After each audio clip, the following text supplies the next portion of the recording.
Aidan,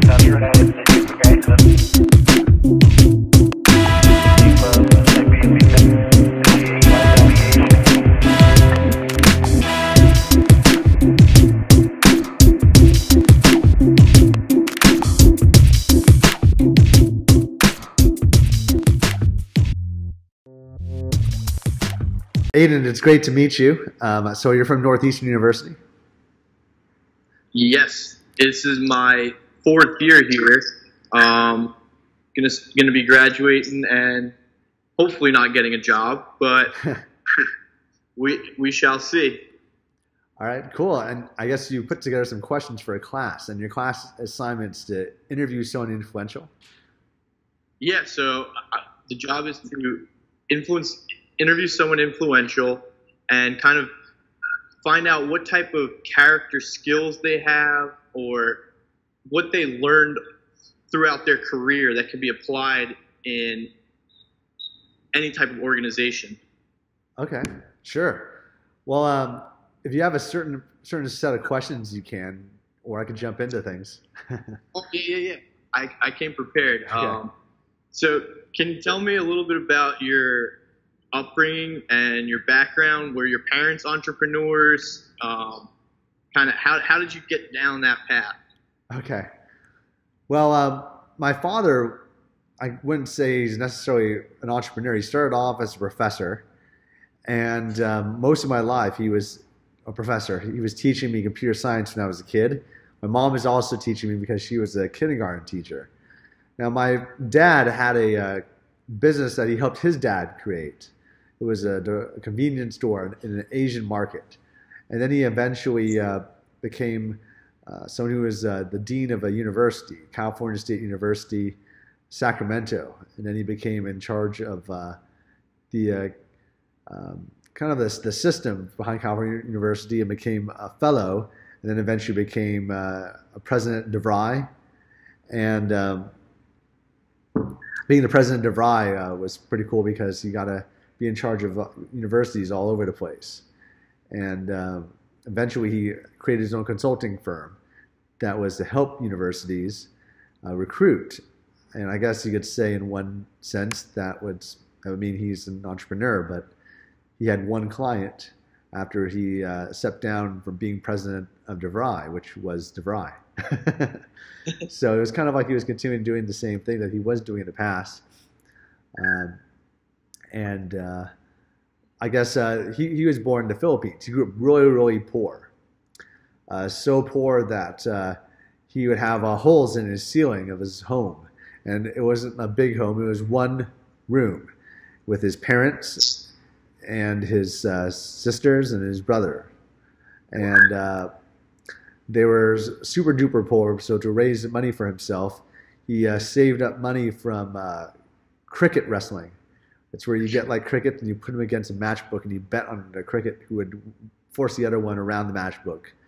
Because the crickets don't want to walk around each other. They just want to go straight till they fight. And then he saved that money to buy a crate, one of those surprise random crates, and inside of it was comic books.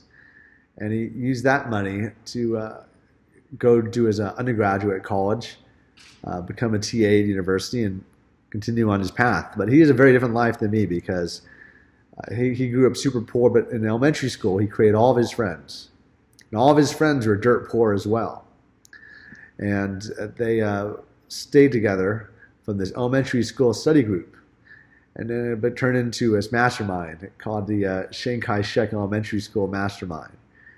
And now those people are their best friends their whole lives. They're all senior citizens now. But it turned into everyone from the governor to someone who became a leader in the Philippines. The president of the Philippines, president of Heineken, managing partner at Goldman Sachs, the president of DeVry, my dad, someone on the board of Citibank, and the owner of a country club and water resort. And they all grew up equally poor. I grew up in a much more down-to-earth California background, Sacramento. And I would do a lot of work, but it would be internship work. And I was always working really hard. It was a focus. So I wasn't out there doing a lot of normal work. I would try out for sports like a normal kid. I was in Boy Scouts. But one thing I did do is every single summer I did internships. My mom had spent a lot of time also educating me about the arts, and I would do internships from what my dad taught me in computer science, starting off at Packard Bell, then Intel, the governor's office for computer science, and then using those skills I learned from the governor's office to go to the Senate and then to work in Wall Street. And all these skills led to me having a various background of experience as I interned eventually with NASA, with Foley and Lardner, the law firm, with Sony Pictures, with all sorts of random skill sets of firms. And as a result, I became a generalist. I guess in one sense that allowed me to, in one sense, become someone who had a lot of various skills. On the other sense, it means that I had a very unusual background. It wasn't like I was focused on one particular kind of career or task. And the same thing happened to me when I was in school. Started off in business, then went to mechanical and aerospace engineering, and then economics, then math, then back to business, and then to law. In fact, I've been in university for the last 15 years. You know, real social dynamics has been around for the last 15 years. And I'll probably be in university for the next 15 years because there's no continuing education credits or programs for entrepreneurs. You kind of have to create your own. So I kind of got addicted to the formal education systems, and especially since I've been taking classes from my dad since I was 12. So it sounds like you got some of the entrepreneurial and, you know, networking and social relationship building skills from your father, but then also some of that was, you know, traditional preparation and traditional kind of education. So is this something that anyone can do, or do you think it's your unique background that kind of made you into the person you are today? Well, I'm really lucky to be a part of a team that's really good. I mean, Real Social Dynamics is the world's largest dating coaching company. It's not one person, not just me. Yeah. I invested in the skill sets and belief of a guy named Owen Cook, whose nickname is Tower Durden. You know, and he had a very unique skill set in terms of teaching. We met each other randomly, and we got really lucky. And the people that we bring into our fold are primarily just people that have three qualities. One is they have a positive outlook. Two, we can trust them. And three, we see loyalty. Usually people we hire are brought into the fold because they're customers who love our product and service.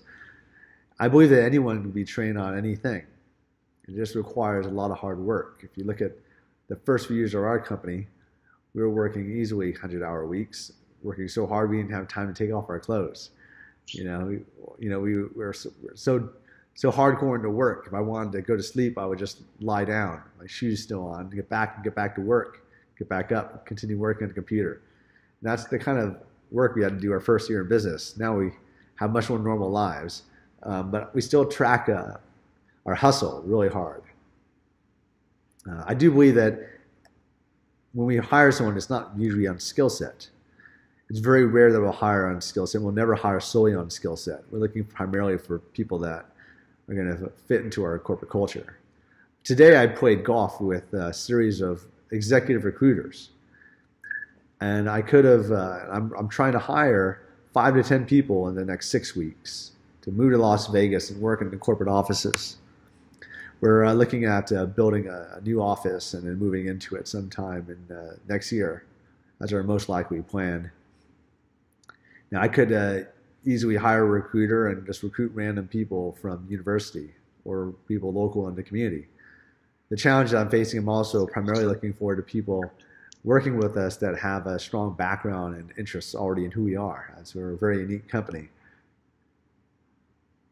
So you talked a little bit about how you met Owen and the beginning of your company.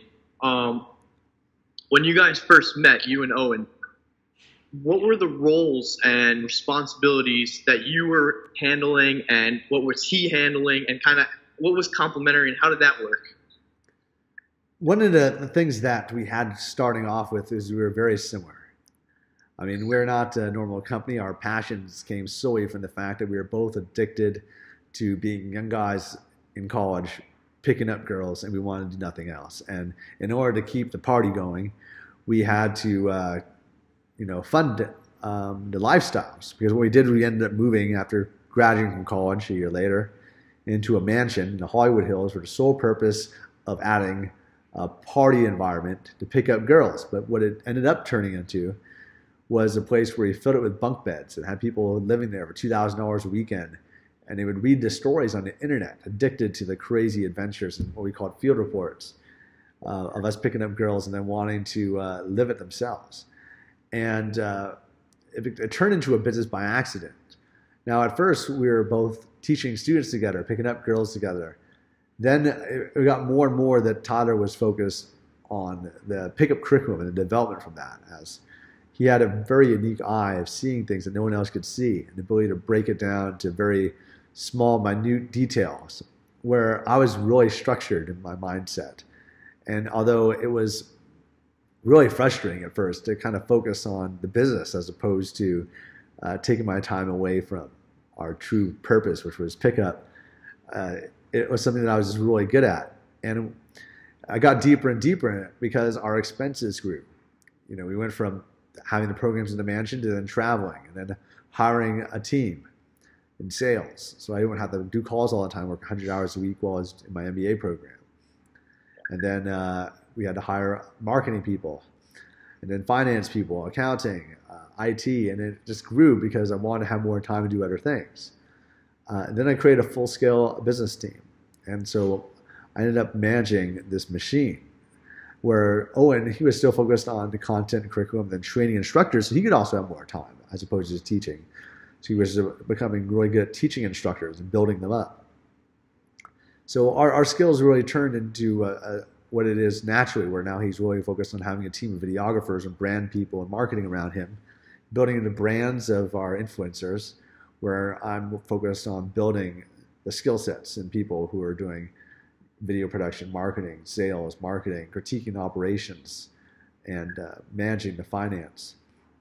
And it kind of grew that way also because we wanted to have skill sets where one or the other was necessary and complementary.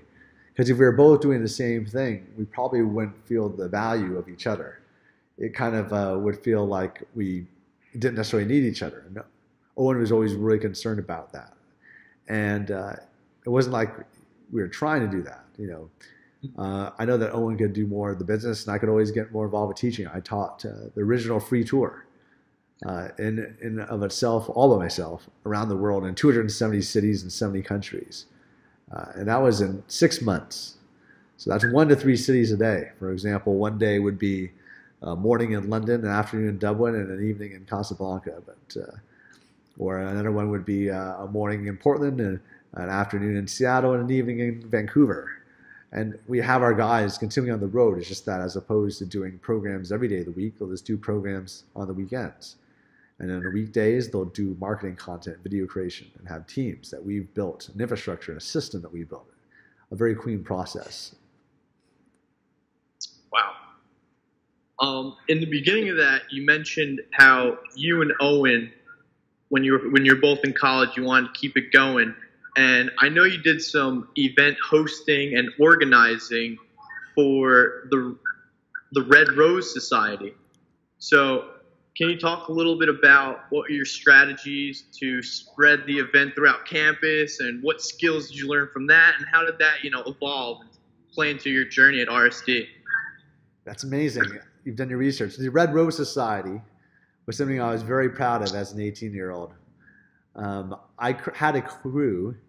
It was kind of like a company, but it was like our board. But it was like a kind of like a mob, a party gang. So it was like a party mafia that we called ourselves Goodfellas.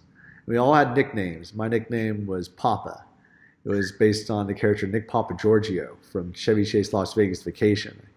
And my name is Nick, so people call me Papa Giorgio, then eventually Papa Georgie, and then Papa. And then we had other guys like Don Carlos or Captain or Marky Mark. We all had different nicknames for each other. And what we were doing is we wanted to start off our college careers really strong. We were at the University of Wisconsin-Madison. When we were there, we were the #1 party school. we threw such epic parties. Our parties were national, and I got recruited by Playboy magazine to even be in charge of the girls of the Big Ten, and be in charge of the rating system and scouting and recruiting for the party school ratings for the girls of the Big Ten magazine series for Playboy. We were having crazy events. I mean, we first started off just on our floor. So basically what we did was we would have keggers in our dormitory. And then we would have keggers in multiple dorms on the same floor. And then it became a situation where our parties were becoming so big that cops were coming to our dorms in the middle of the night and trying to stop us from serving alcohol to underagers. Then it turned into us expanding, so we had to get a larger venue. We were throwing parties every day. This is the first 2 weeks of school. And then we started renting out a 55-foot motor yacht, fitting 50 people on it, then 2 of them at a time. Then we started renting out 3-story supper clubs and filming with 300 people, and every floor was a different party for Masquerade Ball, married after the Romeo and Juliet movie. And then started renting that venue out on a regular basis, to then going into fraternity parties at mansions. It was really cool. I was always, it was a tool where I felt like it was freeing, because I never really grew up with a huge social circle. I was involved with sports and student organizations, but to actually lead one and create one from scratch, it was a true operation. And we had a newsletter that I would send throughout all the dorms, the male and female dorms, male and female sororities, and we'd deliver it, slide underneath the doors of different people, put it in cubbies of different people. We had little red rose pins we give to people to mark the designation of being part of the Red Rose Society. Where it's colored pin, you're actually a member. And if you're just a golden pin, then you're just a guest. That would be an entry ticket to get to our parties. Then it turned into different themes, like we'd have poker chips with my name on it, and dollar bills that would be used as punch cards for free drinks, but they were made of money that had my face on it. It was a lot of fun, and I eventually stopped it after the first year, because in the first year I partied every day of the week, and I was drinking every day of the week. I was drunk most of that year, and I decided to get my life together because I got put on probation for college for academics, and I decided what I wanted to do was get my life together and get back on the steady track. So I tried out to join the Army, and in your tryouts you do this run. It's like a 5-mile run, and I was just puking at the end of it. So I decided to join the Air Force instead. Much easier, and I joined the Air Force Reserves Officer Training Corps while staying in college for the next 4 years, and then graduated from college.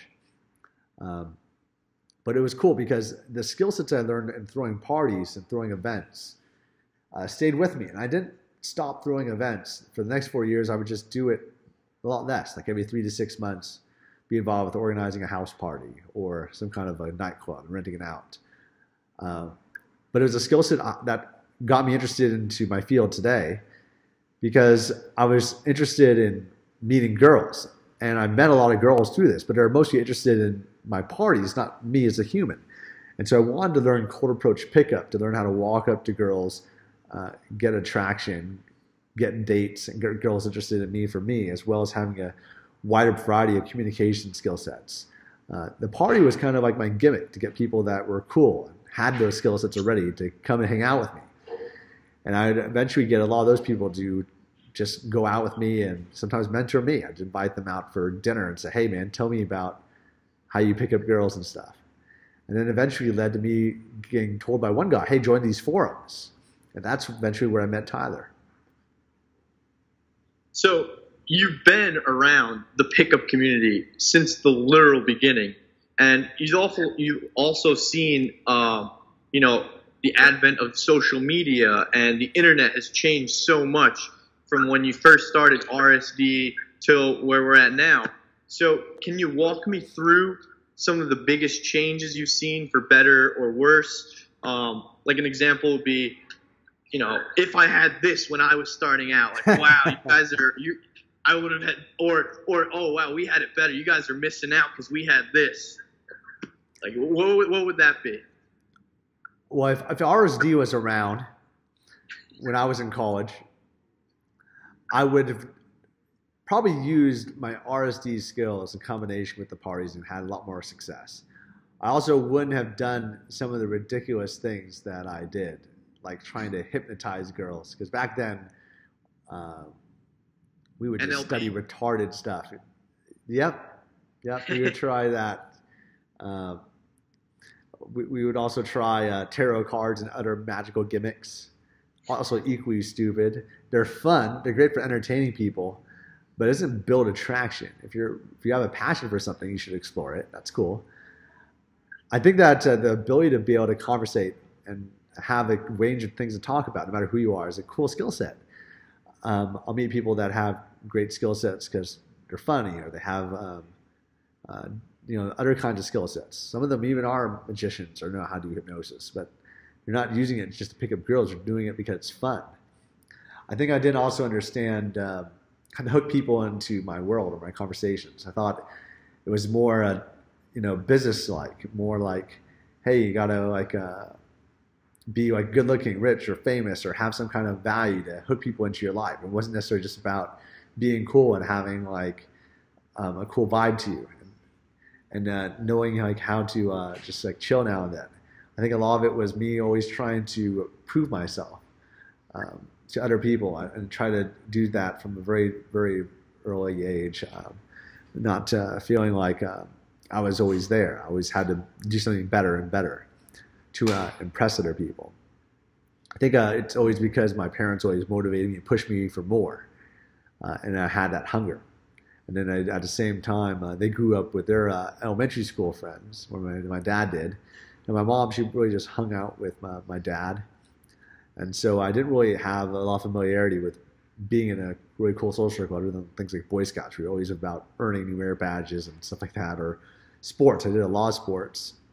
I think a lot of it was also that desire to be more popular in a cool way. I was always popular academically, but not necessarily like the cool social person that was always like having parties and whatever, until I was in the Red Rose Society, created that from scratch, tried to change everything in such a dramatic way, just turn my life upside down from the guy who was studying all day long his entire life and working all the time, always at the library, to doing this. And then even proceed even further, like even when I was out of college, I joined the board of advisors for this group called Xeni, where every week we're renting mansions, movie studios for the A-list in Hollywood. And that actually got me to stop teaching pickup and just work on business administration as well, because now I had these parties that were being thrown, and I was involved with that, and then just focusing on business as opposed to pickup, and partying and soul circles as opposed to pickup. Yet the skill sets were so cross-functional, because the same skill sets of walking up and talking to a bunch of random girls and building rapport and hooking them into your life, you do the same thing when you're networking with high-end people in the entertainment business, and beautiful girls and actors and actresses, and getting into these mansion parties and movie studio parties you threw every week. I mean, I remember the first party we had was in this skyscraper where every floor was a different party, and every woman that you've ever seen in entertainment or in People magazine was there. There was like a 8 to 10 to 1 girl to guy ratio, and I thought it was amazing because everyone was hot. And I think that's what got me out of the game and teaching pickup until the recession happened, and I had to get back into really building the systems. So that's a perfect segue into my next question. So early on, how did you manage the risks you guys took? Most businesses fail in the first 5 years. And did you have any safety net at the time? Yeah, that's a very good question. So we built this business on the faith in our people. Myself, believing in myself, me believing in Tyler, me having a team of people that I thought would be able to assist us accomplish our mission and our vision of creating this company and helping all these people. And so we built this company off of student loans and credit cards, and then funding it, continual growth, really fast growth. So fast that in 2008, when the recession hit, we were rated, I think, the 86th fastest growing company based in California. I mean, our first year in business, we made $1 million, and we eventually grew, Wow. making millions and millions, multiples. And then the recession hit, and people didn't want to come to our mansion and programs in LA. And so I ended up having all these expenses of this large infrastructure. Yet not enough revenue to support it. And so I ended up selling everything I owned. Moved even out of my own apartment to just keep them afloat, alive, and have to fire as few people as I could. Moved into a car. And that's basically the bottom. We still had cash flow coming in.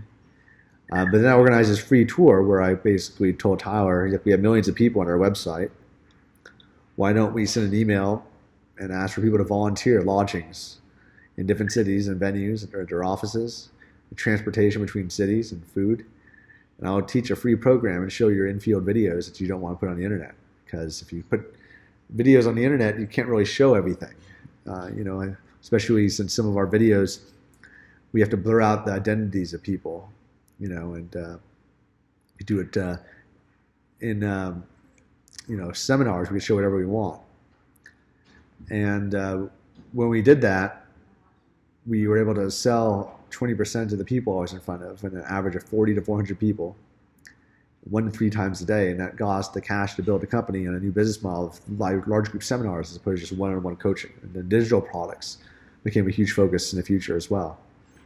It really changed the business model.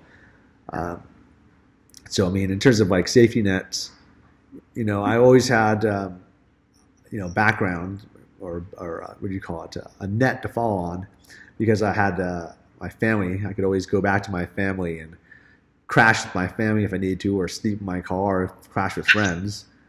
But I didn't receive investment capital. I mean, we were doing a lot of crazy things to fund our business too. That was very creative. One of which was to get an American Express Black Card, which has no limit, and pay it off every single month by going to the strip club and getting cash advances on the card, and then putting it in our bank account and paying off the card, because you have to pay it off every 30 days until it was close to $500,000, in which case we had to stop and just pay off the card and stop doing that, but then also stopped our growth. We still grow now, which is that our growth is more healthy, 20% year to year, doubles the size of our company every 4 years, which is still pretty fast. Just that it's more manageable. For sure. When you were first starting out in pickup, what was your goal? What was your, if I could just do this, I'd be successful? Well, at first, I wanted to just get a girlfriend, and then I wanted to really refine my skills. And then it turned into me wanting to build a business. And that transition took place over 3 years. But after that first 3 years, I still stayed in the game, but I was always keeping my eye out. I always still wanted to get a girlfriend, and I got one after being in this focus for like 6 years. I got one that I wanted to stay with, and it was my first really long-term relationship. And same girl that I married. Met her just walking down the street, picked her up from some other guys who were trying to pick her up. Invited her to sushi. She came with me, and she actually joined my world tour. That's awesome. And at what point did you step back from instructing? I know you touched on it a little bit, but was that just out of pure necessity, or was there something else that factored into that decision? Yeah, it was definitely out of pure necessity, because although I could get things done, I couldn't get things done as much as I want to. And also, I just got totally burned out. At the same time, I do have enough bandwidth probably to teach some more. I would just have to cut back on other ancillary things. I've been doing a lot of ancillary projects, like building an RSD hip-hop musical for the theater, to working on a documentary and a TV scripted series for Real Social Dynamics. These are all things I do after working 80 hours a week on operations. Now, if I was going to cut down on some of those things, I could spend more time teaching. These are all long-term projects anyway. Our story is still in its infancy, 15 years deep. So I'd be looking forward to doing more business ops as well. Awesome. And, you're a networking and relation building machine, if you'd let me call you that. So what advice would you give to someone who, they move to a new city, they might not know anyone, but they want to break into nightlife, they want to build relationships with people already seeing success? I know you mentioned a little bit in the past, you just wanted to, you invited people out to dinner. Is that still viable? How do you do that when someone's already surrounded by, yeah? So first of all, when I moved to LA, I didn't really have a lot of money. I was just an average guy, and what I would do is I'd walk up to the door guys, to people passing out flyers, promoters, network with the bartenders, and learn about how the party industry worked, who was who, invite people out for drinks to learn from them. I mean, I've been doing that since I was a kid. I used to contact people on the Yellow Pages if they're an inventor or a corporate attorney. I wanted to find what they do for a living. So, hey, I'd like to learn what you do for a living. Let me take you out for a bite or drink sometime. I'm also new to town, and I'd like to do this and get to know, what's up, and maybe make some friends. So that's what I was doing, and I was doing that also in college. It's just that was with the popular cool kids, just inviting them out to parties and meet girls with them. I was kind of like the continual apprentice until I became the mentor myself. I did that in the party world in LA after I started making money too, because we grew fast. I mean, our first year making over $1 million allowed me to have funds, and I spent a lot of funds on networking. There was these people who were throwing A-list celebrity parties in Hollywood, and I spent $300,000 to $400,000 a year just going to popular nightclubs and networking parties and paying for parties in mansions in the Hollywood Hills, and movie studios, the Grammys, the Emmys, getting invited to the Oscars and their parties, and all sorts of cool events. And these are expensive events, and then hosting my own parties. You can host parties for free too, to get your friends together and have potlucks or invite people to restaurants, already established venues. Or when I was without money, when I first started, and also when it got into difficult times in recession, I just invite people to other people's parties. It was as if it was my party, because I invite 100 people and then 10, 20 people show up, and it's like my own party. I just roll as an entourage. I do it for nightclubs too. Have you invite like that many people to a nightclub, it really is your party, even if you're not paying the venue and renting it out. Now, if you want to rent out a venue, you could pay $3,000 to $5,000 and have like a specialized rented out space. But if you bring that many people to a party, it's all your people. It's the same thing for free. It's that you don't have as much space to sit down. So that's what I was doing. And then I got to do that in the business world. I mean, I started getting into business clubs like EO, where in order to join the Entrepreneurs Organization, the EO network requires you to have every single person who's a member make over $1 million a year, and I qualified. And so I joined that club, and I joined many others. I mean, in the next 5 years, I spent over $1 million going to masterminds and learning its business seminars. And then to stay in touch with these people, I'd organize my own business seminars and masterminds. Some of them were at the billionaire Tony Hsieh's place, the founder of Zappos, or these mini castles in Las Vegas. And I'd hire chefs and entertainment and take advantage of my party skill set, but also the skill set of building a network.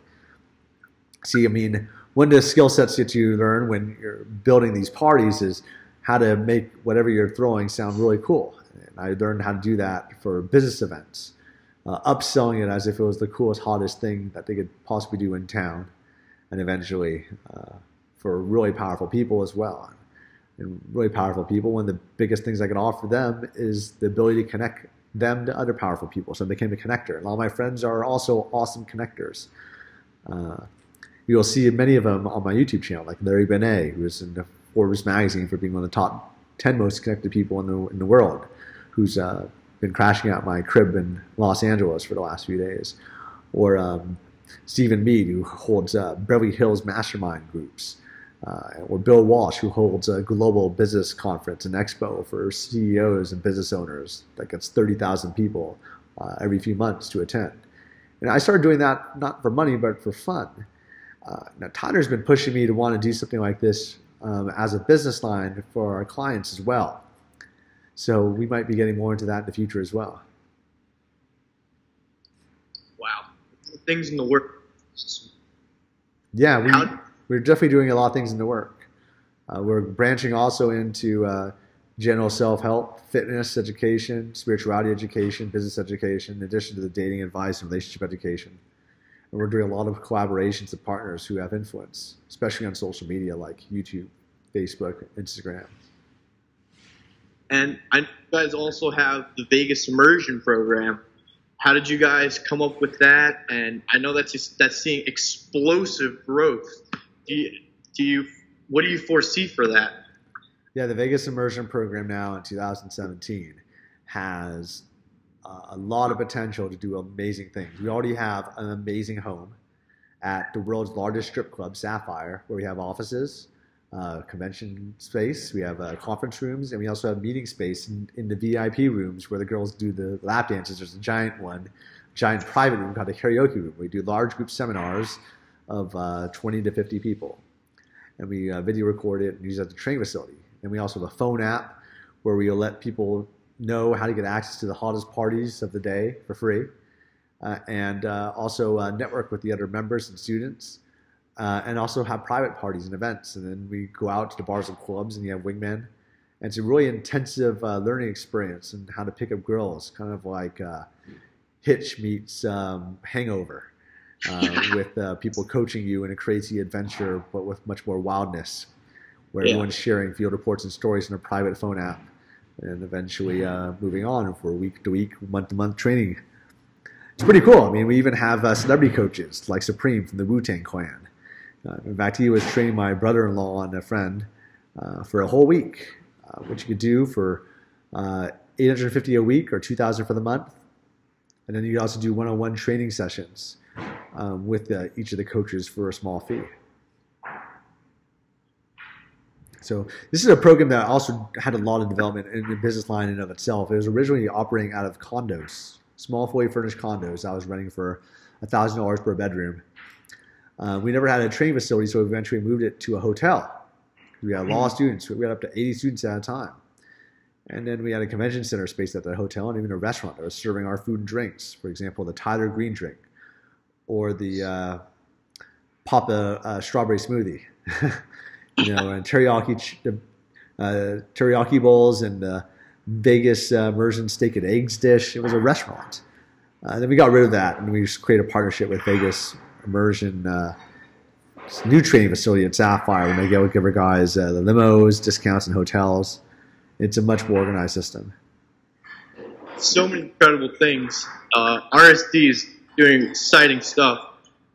Can you tell us maybe a cautionary tale or a warning that you see people falling into despite knowing that they shouldn't be doing this?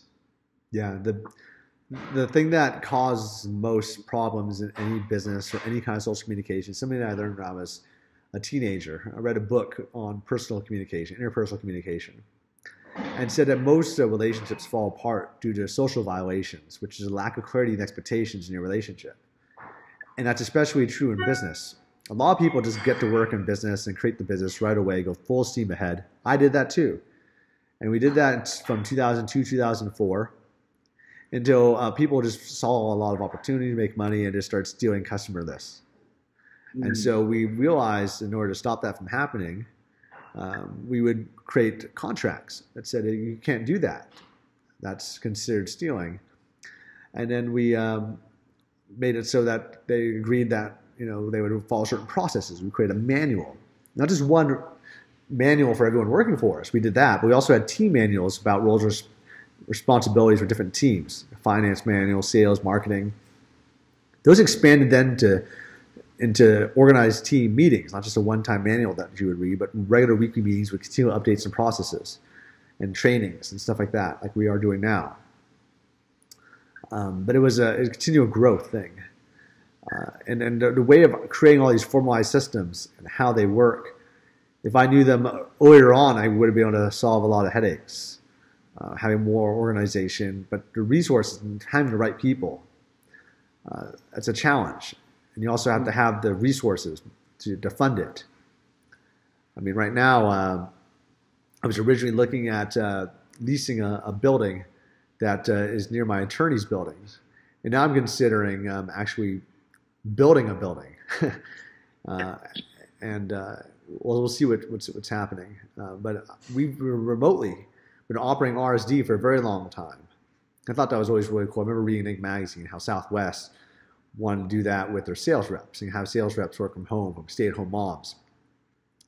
And I thought that would be really cool to do for our teams around the world, especially since we want to be mobile. We went from an operation that was based just in LA to an operation that's everywhere with 10 teams of people traveling around with, teams of 3 to 5 people with them at all times, cameramen, marketers, salespeople, reps, who are their assistants helping them out, traveling around the world, building their brand.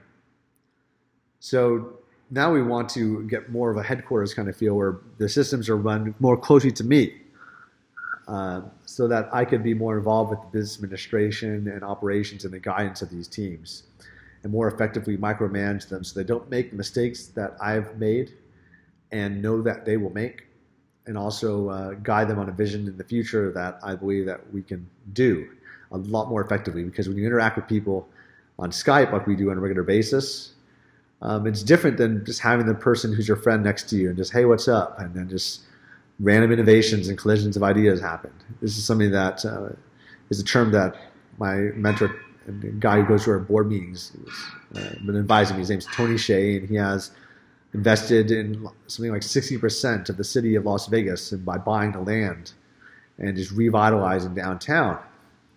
And to do that, he just wants to invite tons of entrepreneurs and innovators to his city. And he incentivizes them with free lodgings, investment money, no interest, stuff like that. And when people ask him why he does this, he says the reason why is because he's not looking for a return on investment. First and foremost, he's looking on what he calls ROC instead of ROI, return on investment versus return on collisions of ideas. He also will call it return on community. And so I like that. And then RSD really has always needed that first and foremost. So originally we had that as a very strong focus to the point where we even had executive retreats where we'd travel once a year to a random awesome trip, like the islands of Greece or all over Italy or stuff like that. And we stopped doing that. Instead, we started doing summits as a replacement. I'd like to get back into doing these things without clients as well, where we just do it as a team building exercise like we had back in the day. So we'll probably add that again. It really was just an issue of whether we had the finances for it, whether people would buy in and invest in that. And so I can see that as a future. We do in the future as well. Awesome. That is awesome. So I know the average CEO reads about 50 books a year. What do you read, and what should entrepreneurs and people in the pickup self-development community be reading? I probably will read a book a month, and honestly, most of it is because I am studying law, a master's degree at Harvard, legal studies. So what I'm reading is legal books. Now, I also read the countless articles, law statutes, magazines, legal letters, legal correspondence. And I used to do the same thing for business.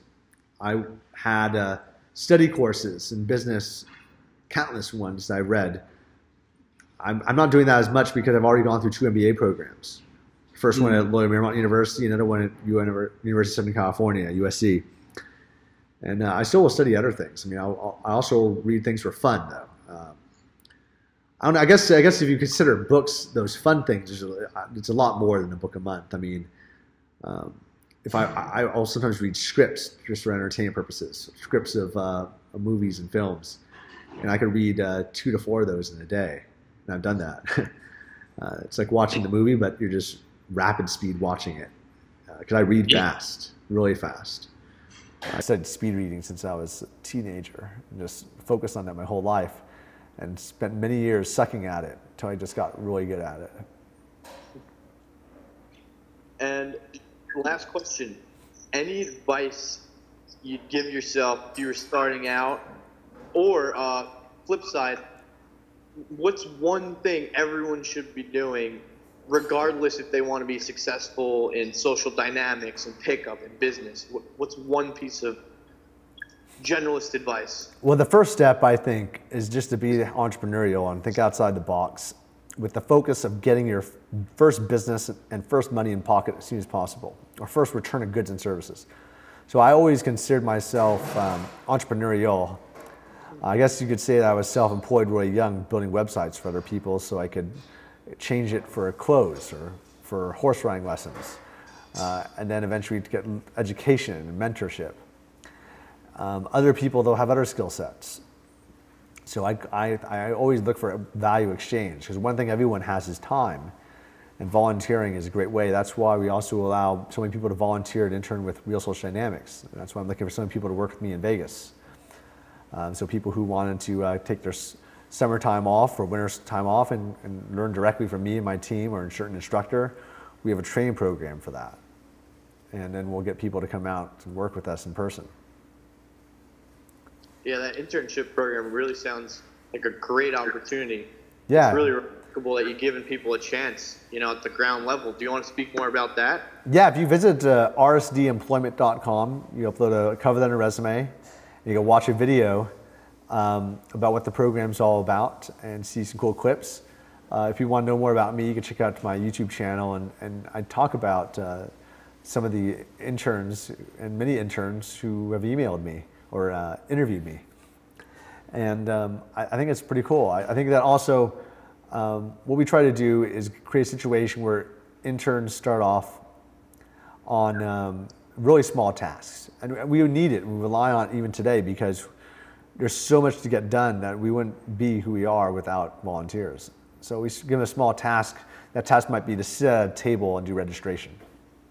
Then from there, they might try to sell stuff at the registration table. Then from there, they might be on the phone trying to sell stuff to people. Then they might get really good at that and start doing sales and marketing. And it just grows from there, and eventually they'll get on the payroll. If they get small tasks, they get more small tasks until they have a full load that turns into enough hours for them to actually do a full job. They just need to prove that they can do the small stuff first. And pretty much every single person, from instructors to people on the business administration side, have gone through that process. It's a process that I myself went through in order to get the skills that I needed to become the CEO of the company, just interning for all these various other people. And so we do the same thing, because it's a process I know. And other people do different processes because they know how to do it. So I just do what works for me. Yeah, it sounds like a really remarkable, unique opportunity for people to build that skill set and work at the ground level, and then there is no ceiling. They could take it to wherever they want. Every instructor that's worked for our company has started off through this process, where they had to intern and learn from other instructors and me and Tyler. And all the business systems, the processes, the business operations, the marketing operations, everything that the instructors learn, they learn as part of a team. In fact, we also learn together. We have a mastermind, we'll have meetings, and we'll share ideas to continually refine to make the system better. And the system is still not perfect, and it's getting better and better and better, and we're continually refining that process. Nick, Papa, thank you so much. This has been phenomenal. This just knocked every other Northeastern, interview out of the park. This is incredible. It's better than I could have imagined. Thank you so much. I'm really excited to have you as a voice of reason. And if there's anything I can do for you, please don't hesitate to ask.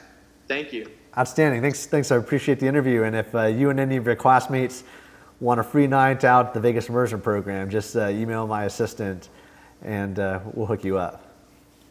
Awesome. Thank you so much. Cool. Cheers.